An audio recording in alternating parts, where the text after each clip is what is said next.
For the Climate Discussion Nexus, I'm John Robson, and this is a readout from our regular Wednesday Wake Up newsletter for April 29th, 2020.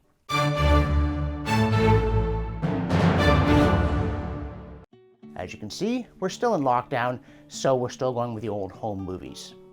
And speaking of movies, as you may imagine, the top item in this week's newsletter was Michael Moore's new movie, Planet of the Humans.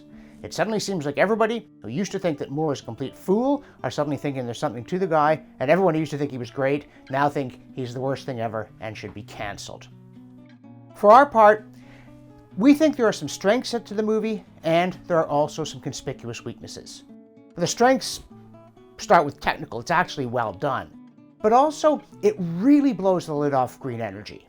It is quite amusing to watch. At one point, they go to one of these eco-festivals and find out that behind the alternate energy, there's a diesel generator powering the show. They also find out that when GM unveils its Chevy Volt and they plug it into the grid is powered by coal. Oops. So that's on the plus side. It shows that the promises we have that it's easy to replace fossil fuels aren't just wrong, they're fatuous. On the other hand, there's always been a nasty side to Michael Moore, and it's very much on display in this film.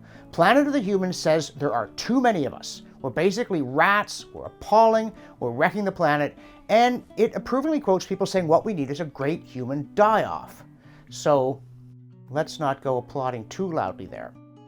Another interesting thing about Moore is that, as he always has been, he's kind of paranoid. He thinks that alternate energy is a gigantic capitalist conspiracy. It seems the rich want the planet to burn up with them on it, though why they would want such a thing is hard to tell.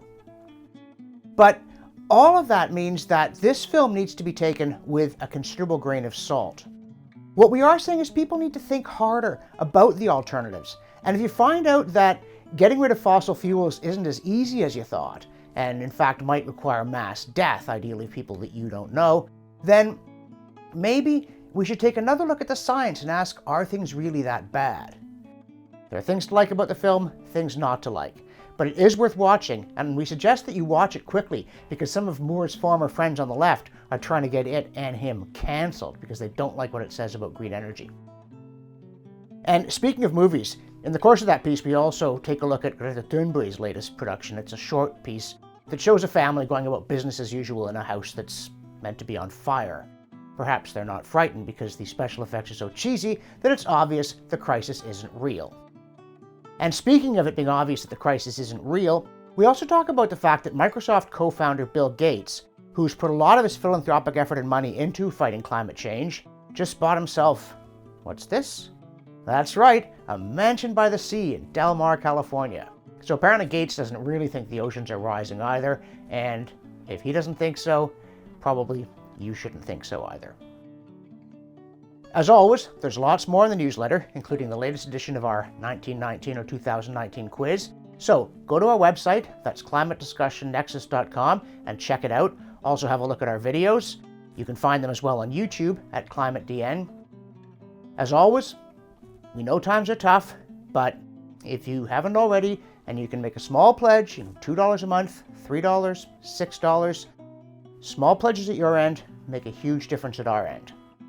Oh, and speaking of small things, for this week, we're trying an experiment. Instead of one longer readout, we're going to do 2 short ones, so stay tuned. Another one is coming. As always, we welcome your feedback, with the possible exception of the guy who complained about my drawl, to whom my response is, what in tarnation you talking about? For the Climate Discussion Nexus, I'm John Robson, and thanks for watching.